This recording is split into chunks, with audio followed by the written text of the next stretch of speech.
I need to take you back to 1652. That is the year in which the Dutch East India Company arrived on the southernmost point to the African continent. The spices in the east would have to come around Africa in order to get to those spices. The people who had been brought out to farm those huge tracts of land had been brought out from the Netherlands. They were joined later by French Huguenot refugees. They were joined by German people. They were joined by English-speaking people. And those various nationalities were then going to marry across the nationalities and give birth to the people we refer to as Afrikaners. If you stop and ask yourself about that blood mix, you'll find that it's a very resilient people. If you have a resilient people and you bind them together with one very common thread, and that is a deep-rooted belief in the Bible, and you teach them a Calvinistic religion, and you inform them that everything has been ordained and it's for them, and you keep them in the Old Testament and you don't pull them through the New Testament, they're going to grow up believing that they are God's chosen people. When Napoleon Bonaparte defeated the Dutch monarchy, when that happened, Britain, for the first time, she was starting to embark on her empire building, was going to take control of the Cape. She didn't hold on to it for too long. She only held on until 1802, when she gave it to Batavia. Batavia was being ruled from the Netherlands, which meant it was back in the hands of the Dutch, but only until such time as Britain and France looked as though they were going to go to war. When that happened, there was a battle at Blouberg Strand. Down in the Cape, money changed hands and British rule came to stay in the Cape. With that rule came change. In 1807, Britain abolished the trading in slaves. In 1820, she brought out some 4,000 settlers who were going to be known as the 1820 settlers. Those settlers had been chosen for the entrepreneurial skill, and in a fairly short space of time, the economy of the Cape was going to be in the hands of the English. In 1834, Britain released the slaves and then started to talk about treating them as equals. At the same time, she removed Dutch as the official language in the law courts and replaced it with English. That was too much for the real Calvinists amongst those people, and they then approached the authority with a view to moving away from the Cape and moving into the interior of South Africa, for which Britain had no use. What had happened in the interior was that the Nguni people, all the black people that you see in this part of Africa, come from the very north of Africa, from Central Africa. Over a period of about 4,000 years, they moved to avoid, as the deserts of Central Africa grew ever bigger, they moved further and further south, reluctant to come this far south because it actually gets too cold down here. Having fought huge battles to establish their kingdoms, many hundreds of thousands of Nguni people had died as a result of those wars. When the Western people came, about 150 years later, they brought with them diseases that this part of the world had never known. And many of the Nguni people had died as a result of those diseases. The only indigenous people of South Africa, when the Nguni people arrived, as well as the Western people, were people referred to as the Khoi people. You had two groups of Khoi, the Khoi and the Khoisan. The Khoi was referred to as a Hottentot and lived on the southernmost part of the African continent. And the Khoisan was referred to as a Bushman and lived pretty much in this area that we're in today. Those people were highly intelligent. They only took from this planet what the planet had to offer. They understood what plants were medicinal. They understood what poisoned. If they killed a wild animal, that was considered sacred. If they took an eland, for instance, they'd be able to sustain a family of up to 30 on an eland for over 3 months. Not one single solitary portion of that animal would ever go to waste. If you can imagine that they were using the hides as clothing, the stomachs as water carriers, the horns as quivers for their arrows, right down to sharpening bones so that they would have arrow points for the next kill. And the great difference between them and the Nguni people and the Western people was that they never measured their wealth by possessions. Unfortunately for them, the people of the time felt that those Khoi people who had started taking the domesticated animals from people who measured their wealth by possessions, and knowing that it's easier to take domesticated animals than it is to take wild animals, a bounty was put on their heads, and they were hunted almost into extinction. We have pockets of them left in this part of the world, down in the Kalahari and in Namibia and up in Botswana. But they cannot hold a candle to their forebears. It's a very sad indictment on the people of the time, but it didn't only happen in Africa. It happened to the Red Indians of America. It happened to the Aborigines of Australia. And we don't seem to learn as humans on this planet. One of the great tragedies is that we don't ever seem to learn from history. Winston Churchill once on the subject of history said that the only thing we learn from history is that we learn nothing from history. And if you take that and you realize that today we continue to do the same thing in the South American jungles and in the jungles of Africa, one wonders when we will ever learn. The Nguni people, when they fought their huge battles, amongst them, the most dominant of all were the Zulus. The Zulus, under a king by the name of Shaka, had risen a great army. The Voortrekkers, not being happy with what had happened in the Cape, approached the authorities with a view to moving into the interior of South Africa, for which Britain had no use. And after some negotiation, they were assured that if they could get themselves beyond the Orange River and beyond the Vaal River, they would be free to govern themselves. And so began one of the most incredible journeys ever undertaken by modern man. If you can imagine today when we drive around in fancy vehicles and we can get around places very quickly, if you can imagine an ox-drawn wagon where you take your worldly possessions, you load them onto that wagon, and you begin a journey. The first mighty obstacle you encounter in the journey are the mountains of the Cape. You have to stop the wagon, you have to carry your possessions over the mountains, you then have to go back for the wagon. You have to disassemble the wagon and carry it over the mountains piece by piece. It's only once you've got it on the other side of the mountain that you can actually then reassemble it, reload it, and continue the journey. The elderly amongst you are going to start dying. Women are going to be giving birth to children. It doesn't only get hot in Africa, it snows on our mountains. You cannot help but admire the sheer determination, the courage, and the steel will of those people to embark on that incredible journey in search of their freedom. After they had been traveling for about 4 years, they arrived in this section of the Drakensberg Mountains. There's something unusual and difficult about humans. They appear to have an inability to get on with one another. And after they had been traveling for about 4 years, the journey started to split. One leader suggested that they should be going west, another one wanted to go north, another decided to come east. This is a country of huge complexities. In order to understand some of those complexities and how there should be any antagonism between Nguni people and Western people, I'd like to relay a short story to you. When Piet Retief arrived in this section of the mountains, he looked down on Natal and announced to his people that they were looking at their promised land. What he hadn't taken into account was the fact that the Zulus had got here first.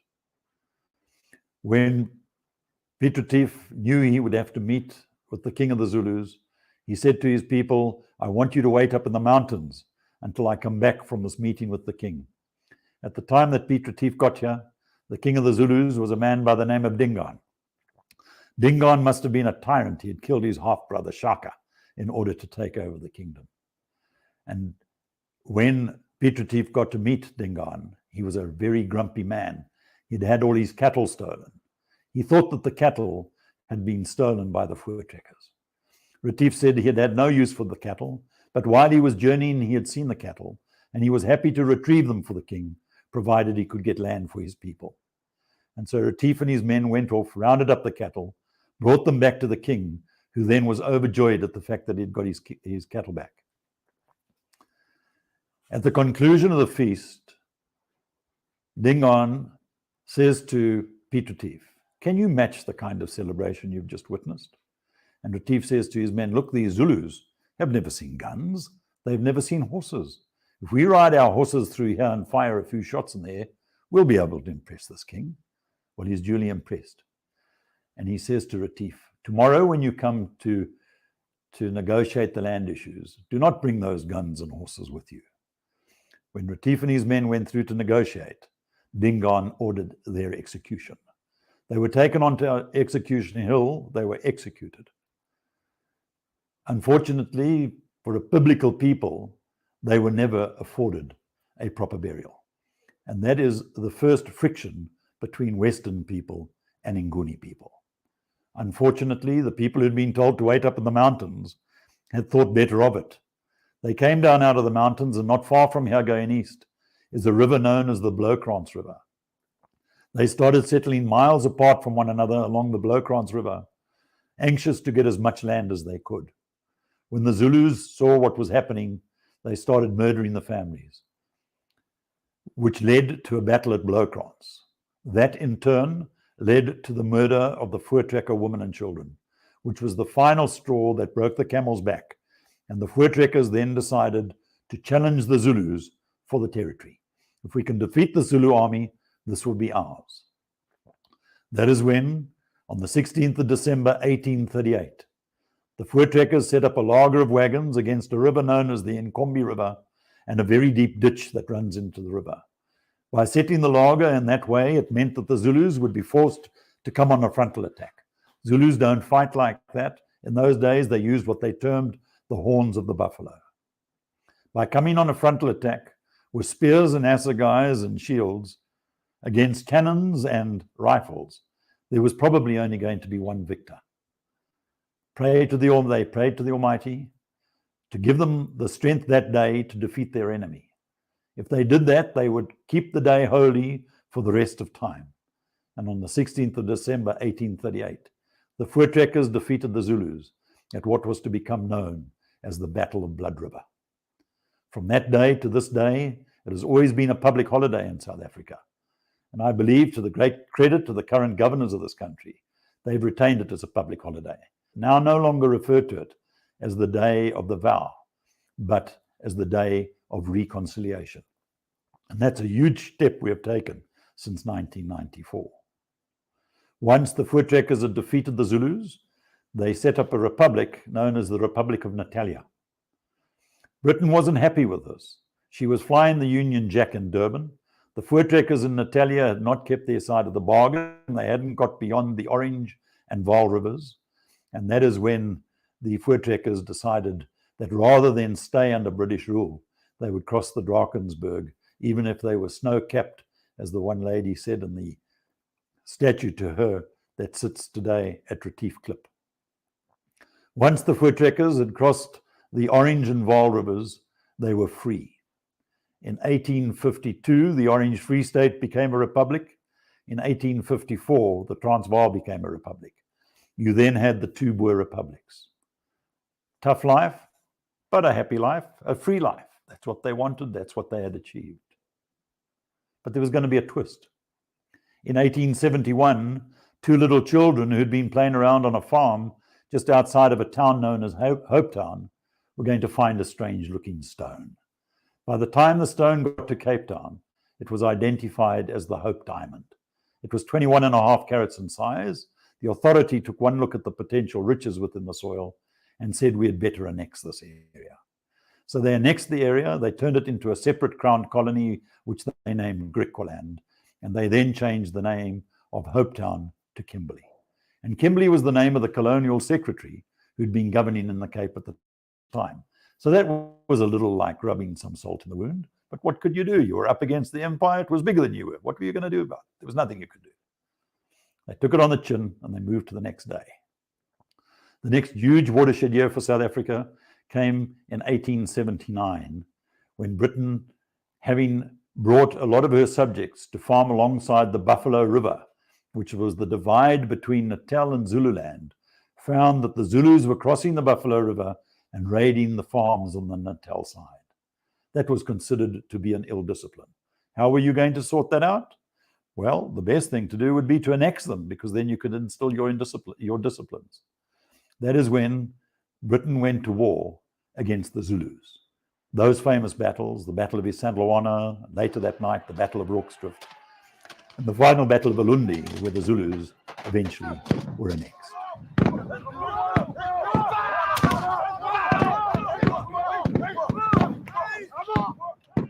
The next big watershed year for South Africa came in 1881, when Britain had told the Voortrekkers who'd moved into the Transvaal that they would need to get what they termed in those days native affairs properly under control. And given that those Voortrekkers by now had started discovering alluvial gold, Britain decided that as a result of the native affairs not being properly under control, she was going to have to annex the Transvaal in order to instill her disciplines. And given that her mighty Victorian army had just defeated the Zulus, she then decides to annex the Transvaal. To annex men who carry guns and know how to use them is quite different to annexing Zulus who are carrying spears and assegais and shields. And what turns out to be a very short war, the Transvaal War of Independence. It only lasts 3 months. One of the most famous battles to come out of that war was fought on the top of a mountain known as Majuba. At that battle, the commanding chief of the British forces, a man by the name of Colley, was killed. And that meant that the Voortrekkers were now able to go to the negotiating table to negotiate a peace on their terms. And Britain then said to them they were free to govern themselves. She would never interfere with their governance again. The only policy she would rather they did not determine for themselves was international policy, foreign affairs. Well, who would have bothered with that?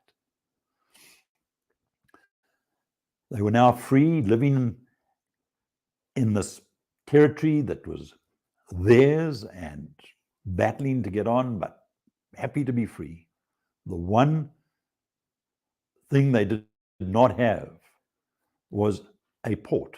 So they were not able to trade with the international community. And they decided to build a railway line from Pretoria to Delagoa Bay. Delagoa Bay is today Maputo in Mozambique, in those days, Portuguese East African territory. So difficult and so expensive had that railway line become to build that by 1887, the Voortrekkers, who'd moved into the Transvaal, were on the verge of bankruptcy. When they discovered an enormous deposit of gold in Johannesburg. That deposit was referred to as the Witwatersrand. If you stop and do a translation, Witwater means white water. What did they find? They found a seam of gold lying on the surface of the ground that looked like a white river flowing. And that led to the greatest gold rush the world has ever known. Men and women from every walk of life came to seek their fortunes in Johannesburg.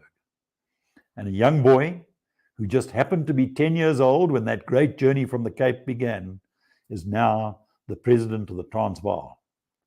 And his name is Paul Kruger.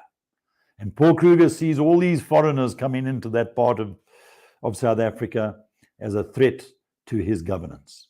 He sees them coming in much bigger numbers than he's going to have of his own people. And he refers to those foreigners as Uitlanders. He says, you Uitlanders, you can come here. You can dig as much gold as you like. You will have to pay tax, but you will never be allowed to vote. Well, who'd have worried about the vote? There was gold in the ground. There was sun in the sky. Gold, vote, no problem. We'll sort that out another day. But the twist came as the gold became more difficult to dig. So the men who had bought up the gold claims started to sell them off. Who was buying them? The men who had made all the money in the diamond mines. Cecil John Rhodes, Barney Bernardo, the Beitzers, all the big money men of the time. And what were they doing? Forming gold mining conglomerates. It's one thing to dig gold for yourself and pay tax. You're now digging it for someone else and you're still paying tax. And where Mr. Kruger seriously appears to have lost the plot, he's not been fair with the distribution of the wealth. That is a recipe for disaster. It doesn't matter where you do it, you will find that most of the hiccups that we have on this planet is where governments, we as humans who allow ourselves to be governed, find that the people who are governing us are not being fair with the distribution of the wealth. There's one fact about humans on this planet. As I've already suggested, not one nation has ever got to the top more than once, and no nation has ever stayed there more than for a certain length of time. Minorities cannot rule majorities more than for a certain length of time, in exactly the same way as majorities cannot rule minorities more than a certain length of time. And the hiccup always comes when people have been or governments are being unfair with the distribution of the wealth. It's a huge lesson that we don't appear to have learned yet. With Paul Kruger being unfair with the distribution of the wealth, Cecil John Rhodes, who is Prime Minister of the Cape, has a really good friend by the name of Dr. Starr Jamieson. And he says to Dr. Jamieson, I think the time has come to overthrow this Kruger government. I want you to go to Rhodesia, go and get yourself some men in Rhodesia, bring them into the Transvaal, and when I tell you the timing is right, I want you to launch a raid into Johannesburg. And what Rhodes sensed was that the miners were ready to rise in revolt. If he could get the miners to rise in revolt, he could launch the raid, topple Kruger, and put in the government of choice. Jamieson launches the raid prematurely. It's a huge failure and a great embarrassment to the people of Britain. The men responsible for the raid are taken to trial in Pretoria. Penalty for treason in those days is exactly the same as the penalty for treason today. It's death. They had their sentences commuted to fines. Jamieson had been extradited to the United Kingdom for trial. He'd been sentenced to a menial term of 15 months in prison.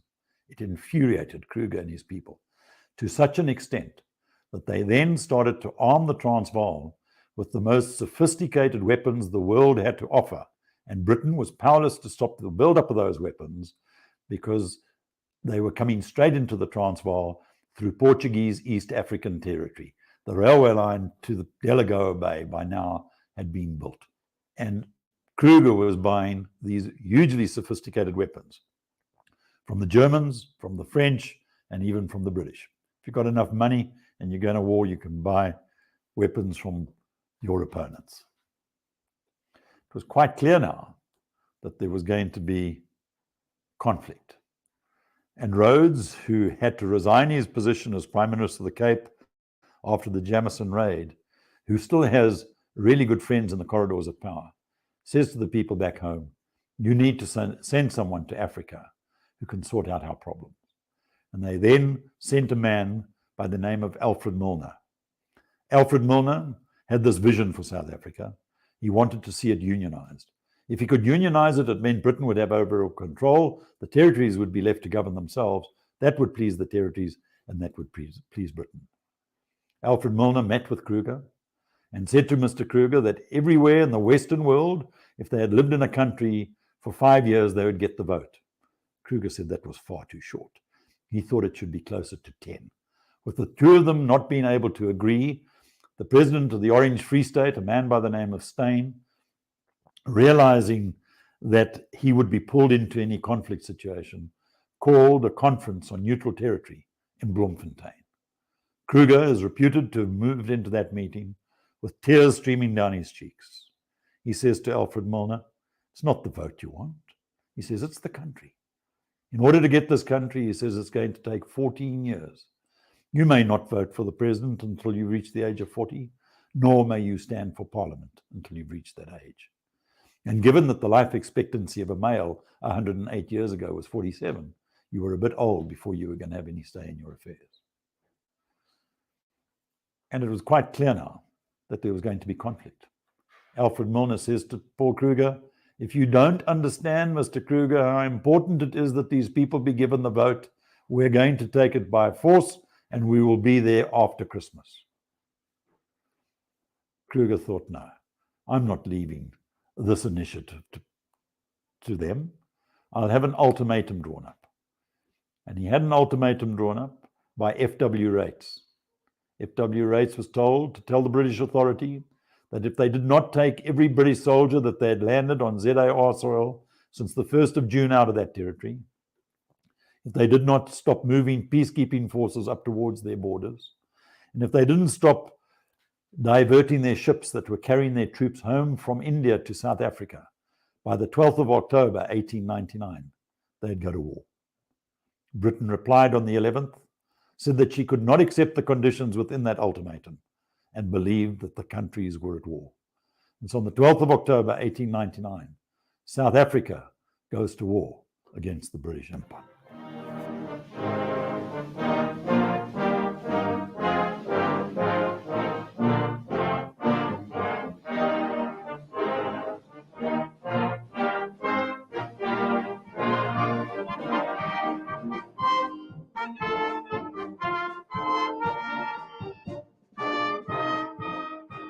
12th of October 1899, South Africa went to war against the British Empire. 69,000 South Africans volunteered to fight. This was not just a white man's war. It was a war that was fought by all the people of this country, black, white, or indifferent. And many loyal black servants were going to take arms with their masters. For far too long now, we've had a one-sided history where we've suggested that it was merely the Boers who went to war against the British Empire. Once those 69,000 men had volunteered, they could have been conscripted if they were between the ages of 16 and 60, but with 69,000 men having volunteered, that was as many as they were going to get. Those men had huge advantages. They were in their own country. They understood the heights of the hills and the widths of the valleys, the depths of the rivers. They had built up an immunity to the African diseases. They were riding horses and best suited to the African conditions. They could move around quickly. They didn't need a lot to sustain themselves. They would put biltong in their saddlebags and rusks and coffee, and off they'd go into the veld.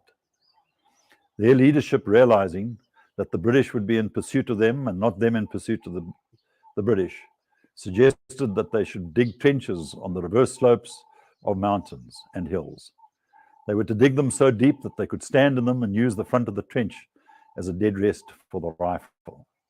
Given that a Boer could shoot a wild animal over a distance of 1,000 yards, between 300 and 400 yards, it's a point-blank range shot. They had no ammunition to waste, and therefore every shot would have to count. Any army of men at war would have to have a supply column. In the case of the Boers, it was their homes. If they needed a good night's sleep and a good meal and a fresh horse and a servant, they would go home, and they'd continually be on the front as refreshed soldiers. The only men who wore uniforms amongst them were the gunners who'd been taught how to use the guns by the countries from which they had purchased them. With their huge earnings from the gold, they were able to purchase hugely sophisticated weapons for the time. This war is referred to in the history books as the first of the modern wars. It's the last of the gentlemen's wars. You can ask yourself what you think is gentlemanly about war. In this particular case, you didn't fight after dark, you didn't fight on the Sabbath, and every day after a battle was a truce day, so you could see to your wounded and bury your dead. First of the modern wars, the Boers, through that gold earning, were able to buy hugely sophisticated weapons. From the British, they had bought Maxim Norfield guns. From the Germans, they had bought Krupp guns. Krupp by now had invented a gun that could shoot a projectile out of it with a timing device on the nose cone. The timing device designed to burst in midair. The shell would break into pieces of shrapnel, and if a piece of shrapnel hit you, it would probably kill you. From the French, they had bought Creusot guns. That gun was going to be named a Long Tom. It was able to fire a shell out of it over a distance of 10 kilometers, which meant it was going to outrange the British guns by 8 kilometers. That's an advantage. They had purchased smokeless gunpowder. Smokeless gunpowder meant that they could hide behind obstacles, and one wasn't going to be able to detect their positions, as there was no puff of smoke coming out from behind the position they had occupied. Their leadership, realizing that the British would be in pursuit of them and not them in pursuit of the British, ordered the men to dig trenches on the reverse slopes of hills. They were to dig them so deep that they could use the front of the trench as a dead rest for the rifle. Given that a Boer could shoot a wild animal over a distance of 1,000 yards, as a British soldier came over the skyline no more than 200 or 300 yards away, that was a point-blank range shot, and given that they had no ammunition to waste, they were to make sure that every shot counted. They had assembled in Pretoria and were told that they needed to get to the coast as quickly as they could. The whole idea was to challenge the British forces as they came off the ships. However, on their route to the coast, they encountered British peacekeeping forces who were moving up towards the Free State and Transvaal borders. They met for the first time just outside of Dundee on the hill of Tulana, where the first battle of the war was fought. At that battle, the commanding chief of the British forces, a man by the name of Penn Simons, had been killed. General Sir George White then said to his men he wanted them to regroup. In order to do that, he suggested that they were to move back into Ladysmith. If you can imagine the scenario, Ladysmith had a population, a civilian population, of some 3,000 people. 13,500 British forces moved back into the town. When they were in the town, the Boers laid siege to it. They laid siege to Ladysmith, believing that they could make conditions in the town so difficult that they would get the British to capitulate and go to the negotiating table. On General Buller's arrival at Cape Town, he was informed that the towns of Kimberley, Mafeking, and Ladysmith were under siege. He believed that the most important town for relief was going to be Ladysmith. He then moved from Cape Town to Durban, where he then disembarked with some 30,000 troops. The railway line between Durban and Johannesburg by now had been completed, and those men were put onto the rail lines and brought up towards Ladysmith. He'd been informed that the Boers would challenge his advance at the Chigella River. Having realized that, he was to stop short of the Chigella River and set up a huge camp at an area known as Freya. Once he had set up the camp, he needed to decide whether he was going to go east over the Chigella Heights, which was a daunting prospect, or whether he was going to move west to Spearman's Farm. The most obvious route for him to use would have been the route through Colenso, because the only point across the river where there were bridges 100 years ago was at Colenso. Having made his mind up to go to Colenso, Louis Botha, long before Buller had got there, believed that that was the option he would take. Louis Botha had said to his men, "What I want you to do on our side of the river is to build stone walls on the high ground. I want you to leave apertures in the walls to put trunks of trees through to look like guns, smaller ones to put branches through to look like rifles.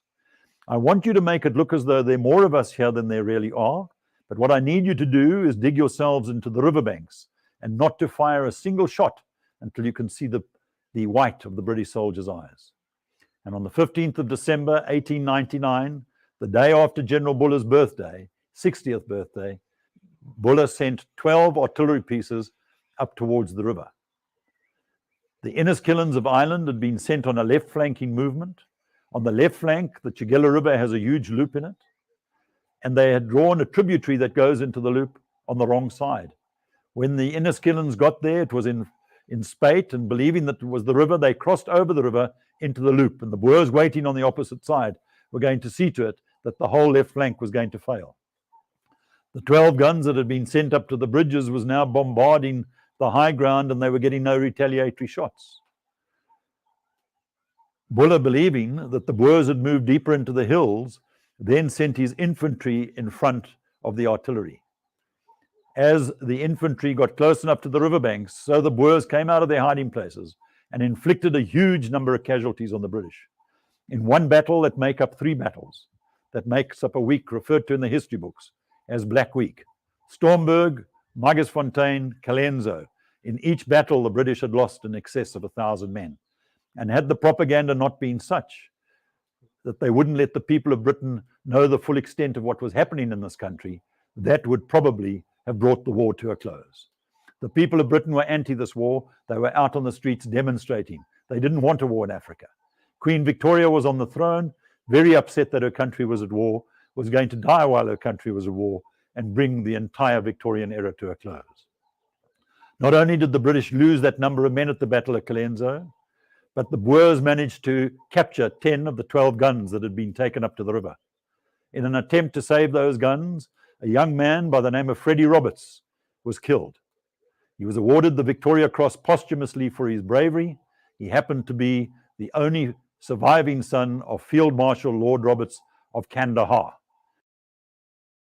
General Buller has suffered such a reverse at the Battle of Colenso that he has wired London to say that he's not going to be able to relieve Ladysmith. The War Office came straight back, and he was going to tell General Sir George White to surrender at his discretion. The War Office came straight back to Buller and said to him, "General Buller, we are leaving you in charge of the Natal Field Force. The overall command is now with Field Marshal Lord Roberts. You will take your orders from him." And given that Lord Roberts' son had been killed at the Battle of Spion Kop, he then says to Buller, "You will relieve Ladysmith." Buller then had to make a decision. Was he going to go east over the Chigella Heights, or was he going to move west to where the river becomes fordable? If he was to go east over the Chigella Heights, it's a daunting prospect. He makes a decision to move west. In order for General Buller to move from Colenso to Spearman's Farm, where we are now, he used 640 supply wagons. Each supply wagon weighed between 5 and 6 tons and was being pulled with between 16 and 20 head of oxen. He had 64 artillery pieces with him. Each artillery piece was being pulled by 10 mules. If you could have measured his column from top to tail, it would have measured some 17 miles. If he was lucky, he could move 1 mile a day. If you were to now try and imagine what has happened to the rah-rah of the British soldiers, there's no longer a rah-rah. They're starting to witness funerals on a daily basis. There's no penicillin in this war. If you get an external wound, they amputate that part of your body. If you've got an internal wound, you're going to die. The men are now marching through the African veldt. They've left the railway lines behind, and they are coming across stagnant pools of rainwater. They don't have sufficient water. They're drinking it. They're contracting dysentery as a result. They've been in their uniforms for over 3 weeks. They tell you in their diaries. They can see the lice in the seams of their uniforms. They're taking their cigarette butts and they're trying to burn the lice off. It's really difficult stuff for them. And when General Buller arrived on this hill, known as Mount Alice, he was met by the Earl of Dundonald. And the Earl of Dundonald informed him that on the opposite side of this river, there were some 6,000 Boers who had entrenched themselves from Volkrans to Bastion Hill. So General Buller, having found that the Boers are stretched over this distance and that the majority of the Boers are waiting at Brakfontein, the Boers realizing, of course, that Buller's easiest route to Ladysmith would be to cross the river at Potgieter's Drift. And if he was to cross it at Potgieter's Drift, he'd go out between the Twin Peaks and Brakfontein. When Buller learns that the Boers are gathered in such huge numbers there, he then decides to split his force. And he says to General Sir Charles Warren, I want you to move upstream with 14,000 men. Go and build yourself a bridge across the Tugela River at the Trekhards Drift area. He says it will have the effect of pulling the Boers on Brakfontein in reinforcement. Once he's pulled sufficient of them in reinforcement, Littleton can break through at Brakfontein. Warren is to get around Bastion Hill, and together they're to go into Ladysmith.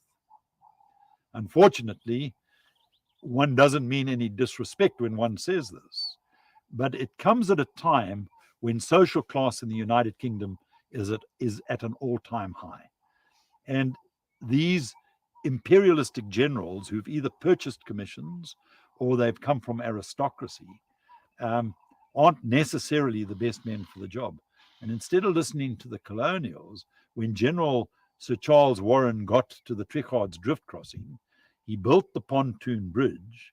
He's then met by the Earl of Dundonald, a colonial, who says to him, General Warren, if you act quickly, sir, you can get around Bastion Hill. There are approximately 400 Boers on the entire Ntabanyama range.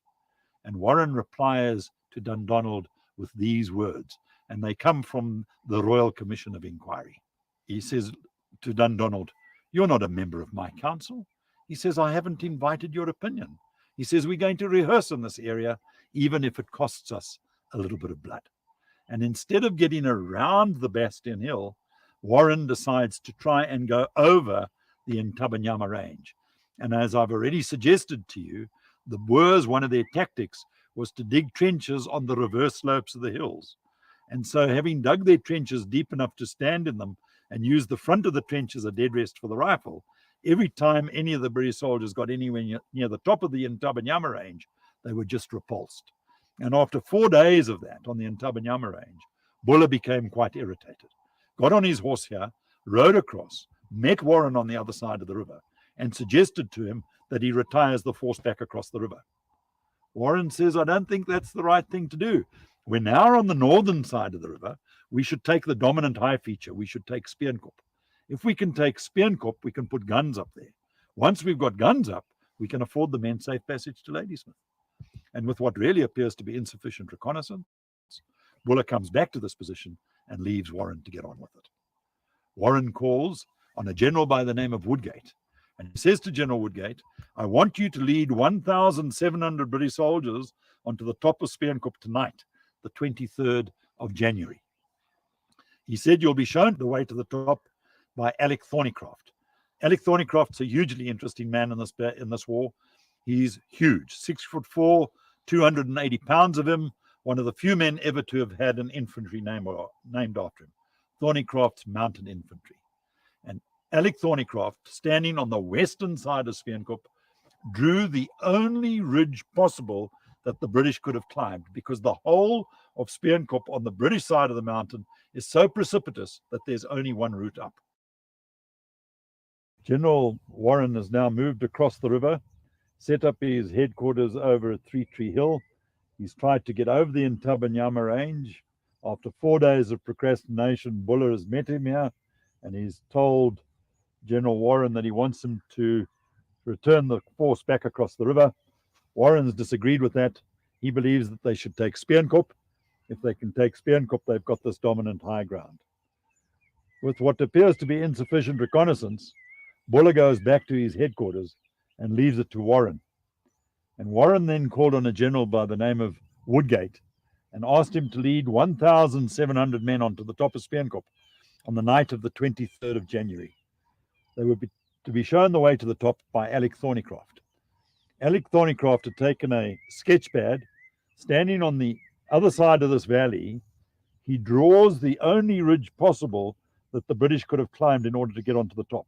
It starts down in the valley there where the sunlight is, up onto this first big plateau topped hill, then narrows down and wraps around onto the top. Alec Thornycroft's sketch showed the top of the mountain as being flat. That was going to lead to confusion. The British soldiers were going to arrive on the top of Spion Kop at 3 o'clock in the morning. At 3 o'clock in the morning, there was going to be a mist up here that was so thick that if you look at a British Tommy's diary, you will find that it's so thick they cannot see their hands in front of their faces. Of the 1,700 men who were climbing, amongst them were the Royal Engineers. The Royal Engineers were carrying picks and shovels and crowbars. Their job once on the top was to fortify a position. The fact of the matter up here is that approximately 18 inches below this surface rock is a shelf of dolerite. They weren't going to get any deeper than that. But because it had been raining for 3 days and it was quite slippery when they were making their way up here, they were told that they could discard some of those implements if they so wished. By the time they got to the top, they didn't have sufficient implements for the job at hand. The other problem for the British soldiers is that at the base of the mountain there was an issue of empty sandbags. But because they had left in the dark and no one had given them the instruction to collect those sandbags, they left them behind. If they had brought the sandbags with them, clearly they could have loaded the sandbags with whatever they could find up here and then build up a defensive position. Unfortunately, that doesn't happen. I think one of the greatest question marks over the entire battle is the fact that General Warren has told Buller that he wants to take Spion Kop with the express purpose of putting guns up here.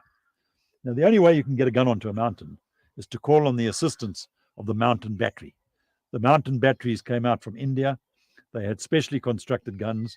They would disassemble the gun. Each piece of the gun is put on a mule. The mule carries it onto the top. And once it gets it onto the top, they can reassemble the gun ready for use. The mountain battery was sitting 20 hours away from here and hadn't been notified that they were taking Spion Kop on the night of the 23rd. Had the infantry been followed by artillery, you may just have had a different outcome. So in order for us to make any sense of what really happens from this position on, we need to go to where the British soldiers arrived on the top, and I'll pick up the rest of the story from there. We're pretty much now where the British soldiers arrived at 3 o'clock in the morning, remembering now that they climb in single file and complete silence. Alec Thornycroft, having drawn the top of the mountain as being flat, senses that when he gets into this area, the steep climb is over, it's flattened out, and he believes they've reached the top. He then says to General Woodgate, "We've reached the top," whereupon Woodgate says to the men, "I now want you to form columns and fix your bayonets." And in the forming of the columns and the fixing of the bayonets, they woke up 15 Freiheit commandos who were on sentry duty in this area. The commandos knew full well that if the British were going to come up here, there was only one route they could use. They were under their blankets and fast asleep because all they were waiting for was the dawn so that they could go and report to Louis Botha, their general, what movements the British soldiers had made overnight. When the forming of the columns and the fixing of the bayonets took place, it woke these soldiers up, the Vryheid commandos. And there was a scream out here. Vista, who's there? Shots are fired. The British soldiers are taught to lie flat on the ground. Wait for the shots to go over the top of you. When the Boers start reloading their rifles, that's when you get up with your bayonets and you charge. One Boer gets mortally wounded here. The other 14 go fleeing over the mountain to tell Louis Botha that the British have arrived on the top of Spion Kop. There's pandemonium and disbelief down in the Boer camp, not believing for one moment that the British would come up here, and the British really had no intention of coming up here. Louis Botha says to his men, whatever you do, you make sure you hold on to that ground. General Woodgate had been sent up here with an oil-burning lamp. The idea was that he was to signal Warren's headquarters once he had arrived on the top to notify him that they had reached the summit. Unfortunately, in a mist, with the top of the mountain having been shrouded in a mist, they were unable to use that form of communication. So Woodgate asked the men to come together, and he gets them to chant, hip, hip, hooray. And the sound carries down to the men, down to Warren's headquarters, whereupon Warren says to the men, I want you to open fire over the top of Spion Kop. What was going to happen then was he was going to get the Boers to disperse on the other side of the mountain. The two effects, British having arrived on the top, trying to disperse them on the other side. But Louis Botha's leadership is too strong for that.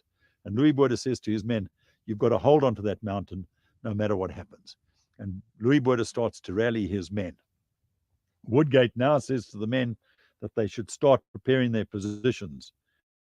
And they then started to pile stones, one on top of the other up here, so as to build a defensive position.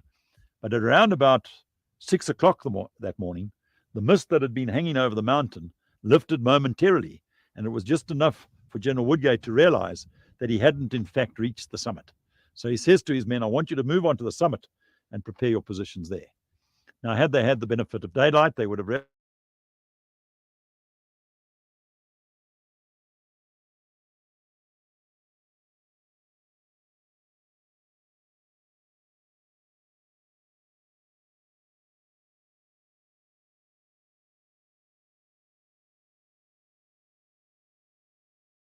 soldiers end up digging their trench. Actually need to get to where the battle, we get to that position. We're now able to see the features on the eastern side of Spion Kop. The Twin Peaks are going away from us over there. You can just see the smaller of the two behind the one in front of us. This feature closest to us with the radio mast coming out of the top of it is known as Aloe Knoll. Louis Botha, once he realizes that the British are digging in on the summit, is going to send sharpshooters onto Aloe Knoll. Between Aloe Knoll and the Twin Peaks, he's going to position a Maxim Norfield gun, and on the bigger of the Twin Peaks, a howitzer. And we're going to be able to move up into where the actual battle took place now, and I'll be able to describe to you how these guns come into play while the battle is taking place. We can now see where the British soldiers dug in on the summit. Where those crosses are, you can see that there's not a cross there that's bigger than a man.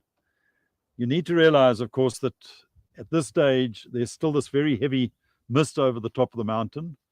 The Boers are creeping up into this position that we're in now. They're taking up their positions behind these rocks. And the scene is set for this battle to begin, but it cannot begin until such time as the mist on the mountain has lifted. And at around 8 o'clock that morning, to the great detriment of the British soldiers, as the mist starts to lift off the top of the mountain, they find themselves looking straight out into the east, into the rising morning sun. And the glare through the cloud is so blinding, the Boers in this position have their backs to the sun, and they're able to open a deadly fire from this position onto that position. And we know that over 70 of the British soldiers up there were shot through the right temple, suggesting that they were turning their heads away from the rising sun, getting themselves shot. And at the same time, Winston Churchill informs us that up to 7 bombs a minute were now landing on the top of the mountain. He said that there were massive clouds of orange lydite bursting into the sky, and that the men in the trenches were being blown to atoms. Well, what do? You're actually in a catch-2 situation. You can retreat or you can advance. It's not like the British to retreat. We all know that. What do? They call their 14-year-old boys. You'll see the names of buglers on that obelisk when we get to it later on. Men, blow your bugles. It's the only way to get a sound above the din of the gunfire. That's the order for the British soldiers to fix their bayonets and storm the Boer position. Now, downward slope, bayonets fixed. The British are storming this position. No bayonets of their own. They are resorting now to taking their rifles by the barrel and using butt as a club. And you end up with hand-to-hand combat fighting taking place on the slope. Superior British numbers, they're able to occupy position. He could see each gun, and he signals to the guns. The British are no longer on the summit. They're on the crest line. Retrain your sights. And with almost pinpoint accuracy on the summit. It's then that General Woodgate, who had brought them onto the top of the mountain, is mortally wounded. He's taken off the battleground, and the most senior officer after him, a man by the name of Crofton, says to a semaphore signaller, I want you to go and semaphore Warren, tell him that the general is dead, that we require reinforcements. The man goes off and he signals, general dead, reinforcements required, or all is lost. He wasn't asked to put that into the message. The all is lost part of the message put doubt in the minds of the senior officers. Do we send men into a lost situation? The decision now to send reinforcements is delayed. Buller, for his part, over on the high ground there, through his telescope, can see that the battle is broken on the eastern slope of the mountain. He orders his guns to onto Allow Knoll and the Twin Peaks, which he does with some accuracy, told by the unsighted General Warren